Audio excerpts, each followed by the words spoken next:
সেদিন কোনো এক জায়গায় আমি এরকম এক মাইনকে চিপায় পড়ে গেছিলাম।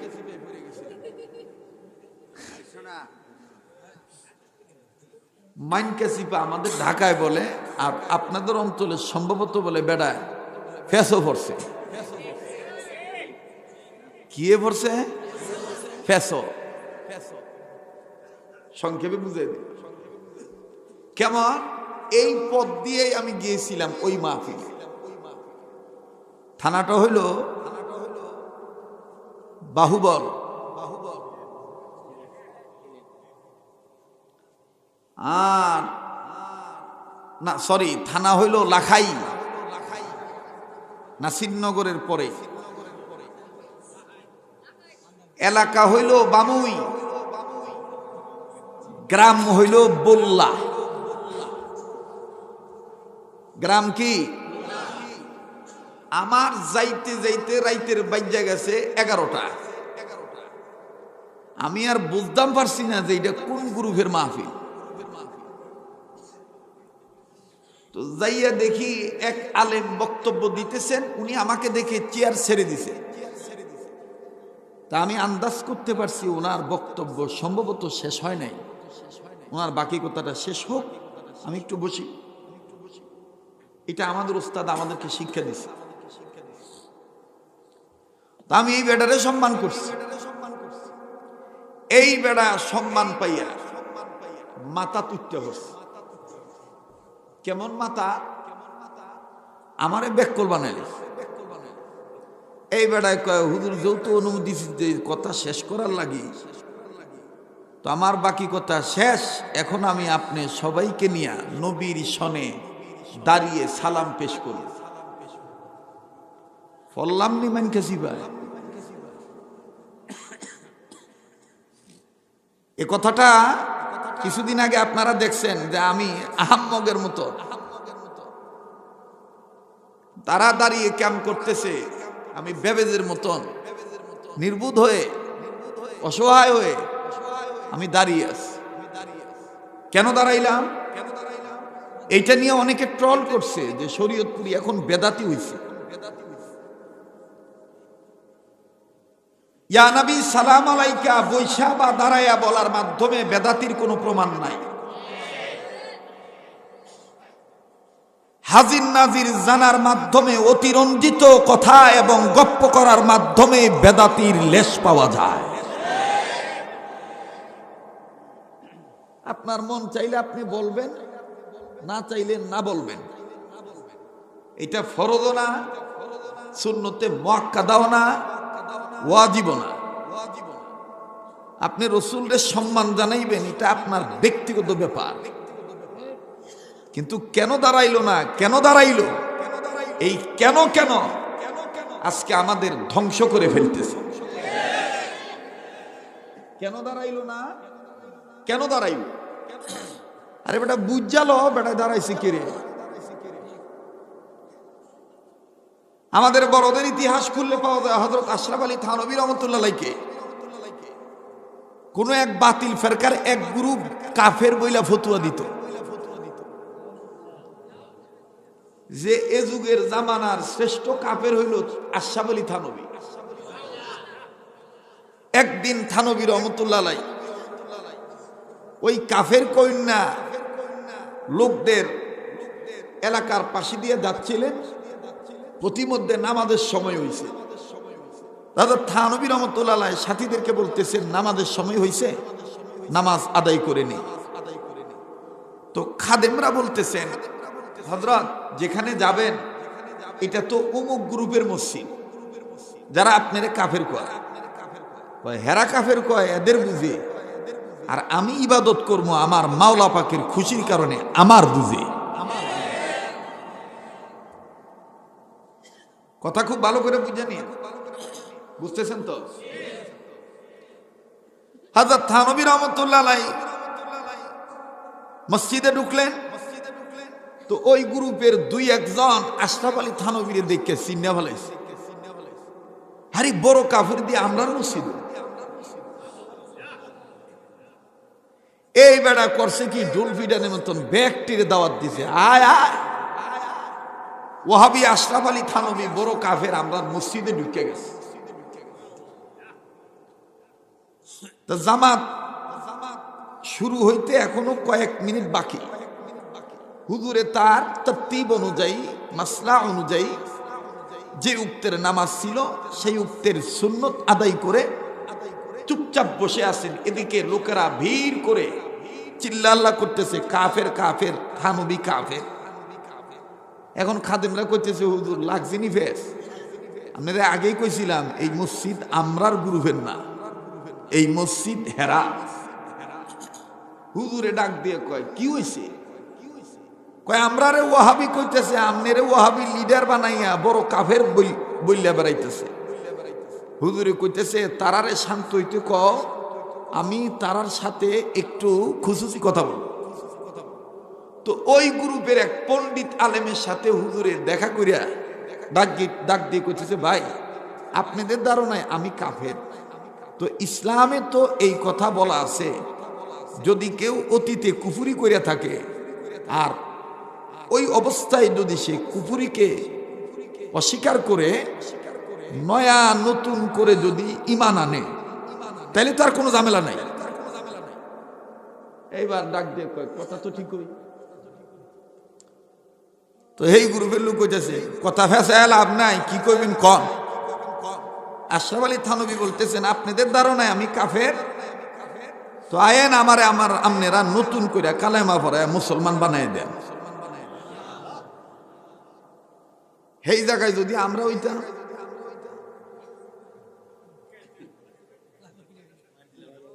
কথা কয় না।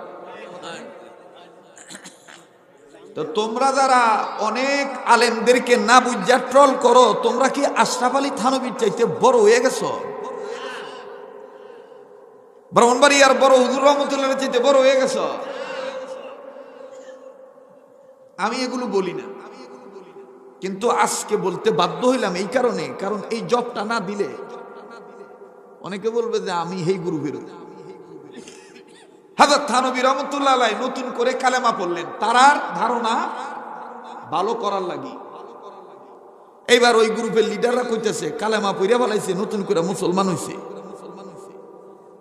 আর কোনো ঝামেলা নাই। এবার হেরা কইতেছে, নামাজ পড়েন, জামাত তৈয়ার।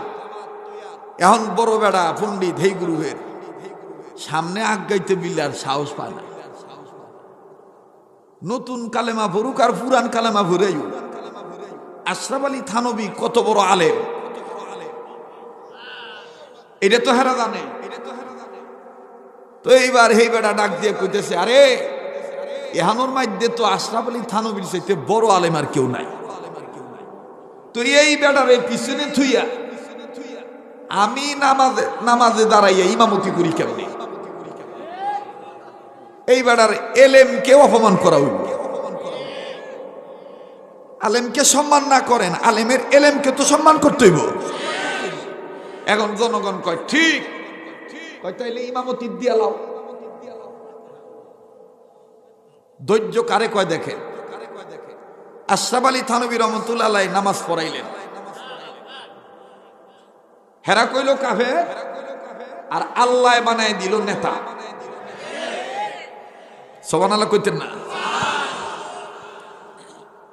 হযরত আশরাফ আলী থানভী রহমতুল্লাহ আলাইহি এই সাইটে কথা বলে কেন? এই কি হইছে তোমাদের এখানে? জাগা লইরা বউ, কেন তোমরা এরকম খোঁচাখুচি করতেছ? এদিক তাকাও, তামাশা করতে আসছি এখানে।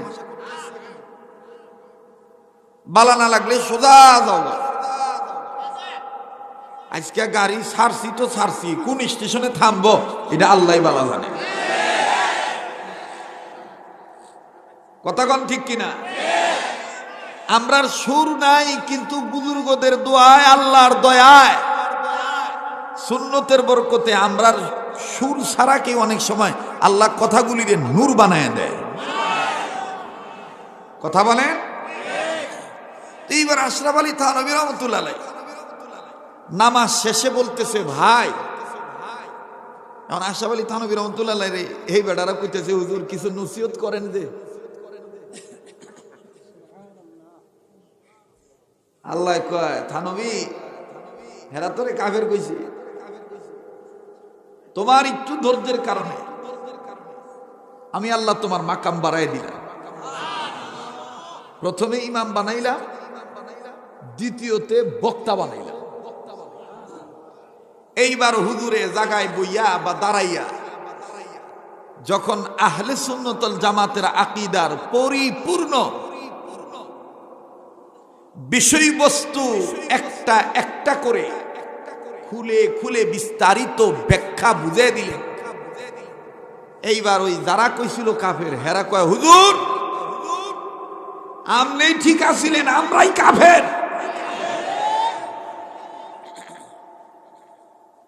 আপনি ঠিক আছিলেন, আমরাই কাফের। আমরার আকীদার মধ্যে গলদ ছিল, আপনার আকীদা সহিহ। হুজুর আমরারে মাফ করিয়া দেন। যেই কালেমা আপনি একটু আগে পড়িয়া আমরার কাছে আত্মসমর্পণ করছিলেন আমাদের ধারণাকে পাল্টানোর জন্য, ওই কালেমা আমরারে আপনি নতুন করে পড়াইয়া বায়াত করায় নেন।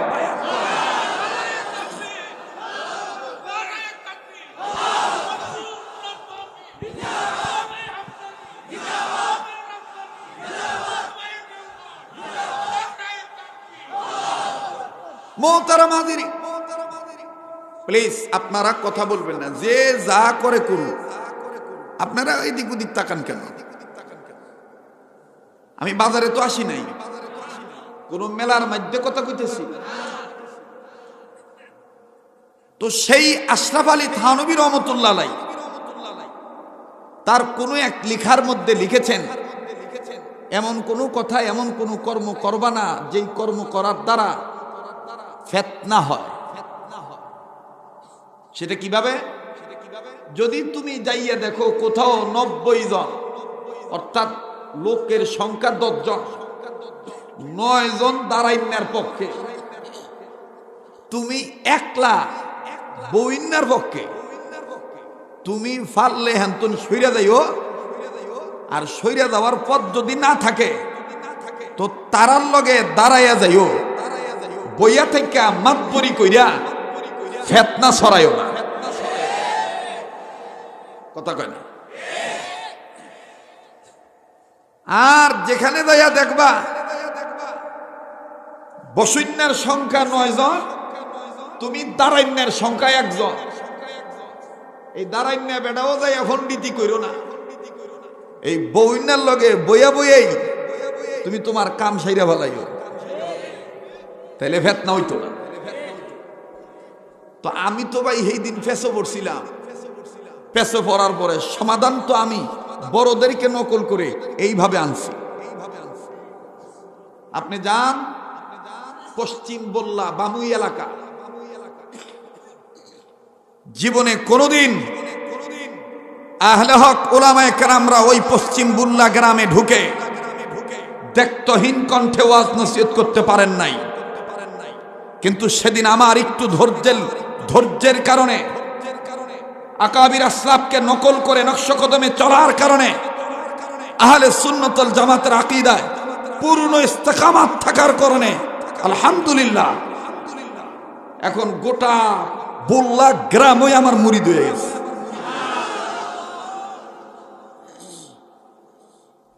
বেদাতিরা পর্যন্ত বলছে যে হযরত আমরার এলাকায় যে গ্রুপের লোক আইলেই খালি মারামারি লাগে, কিন্তু একমাত্র আমনেরই পাইলাম। আপনি দাঁড়াইনারেও বইনারে এমন ভাবে সলিউশন দিলেন, মনে হলো এটাই ইসলামের সঠিক আদর্শ। না বুঝা সেরাই ওই আগের বক্তব্য তুলে নাই, পরের কথাও তুলছে না। ওই যে দাঁড়াইছি যে হেডারে কাটটাই না ছাইড়ে দিছে। আর এই চলছে এখন আমাদের দেশে। তা আমি আবার এগুলো মাইন্ড করি না, কিন্তু আজকের এই জবাবটা এই জন্য দিলাম, আহলে সুন্নাতুল জামাতের কথা যেহেতু চলে আসছে, এই প্রসঙ্গে আমি এই কথাটার জবাব দিলাম, তবে তাদেরকে ক্রিটিসাইজ করে নয়। আপনারা কি রাগ হইছেন? বলেন চলবে কি চলবে না? একটা কথা যাই না রাখেন, একটা পথ ভোলা মানুষকে গালি দিয়া রূঢ় ব্যবহার করে যত তাড়াতাড়ি ভালো বানাইতে না পারবেন, ভালো ব্যবহার কইরা দেখেন এই লোকটা পথ ভোলা মানুষটা পথওয়ালা হয়ে যাবে। আপনার একটু ভালো ব্যবহার পাওয়ার কারণে অতি দ্রুত ভালো হয়ে যাবে। গালি দিবেন, হ্যাঁ সারাটা জীবন আমনের গালি আমনের ঘৃণা করবেন। কথা কয় না? আচ্ছা বলেন, সেই দিন যদি আমি বেটাগিরি করে কইতাম দাঁড়াইতাম না,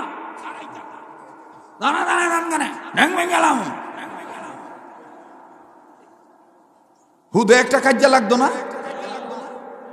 কিন্তু এই সমাধান দেওয়ার পর আল্লাহ পাকের মেহেরবানি, চেয়ারম্যান, এমপি, ওয়ার্ড কাউন্সিলর, গ্রামের মাতব্বর, মাজার দ্বারা বানাইছে বাড়ি ধেরা সুদ দেয়া, ডাক দিয়া কইছে হুজুর আমনে আগামীতে একদিনে লইতো না 2 দিনে তুই। এরপরে কইছি যে আমার তো সময় নাই। এরপরে আবার আগামী তারিখটা মনে রাখো, আগামী মার্চের 5 তারিখ রমজানের কয়েকদিন আগে আবার এই বুল্লা গ্রামে আমার মাহফিল। আমার বন্ধুগণ, এই জন্য আপনাদেরকে অনুরোধ করব, কোন আলেমকে নিয়ে না বুঝা না জানা, ছোট হোক বড় হোক, ট্রল করবেন না, ক্রিটিসাইজ করবেন না, কটূক্তি করবেন না। ভালো না লাগলে আপনি তাকে দাওয়াত দিবেন না। কথা কয় না? কিন্তু আপনিও মানুষ, সেও মানুষ। আজকে আমরা দিই গালি আর তারা নীরবে সহ্য করে, তারার দল ভারী হয়।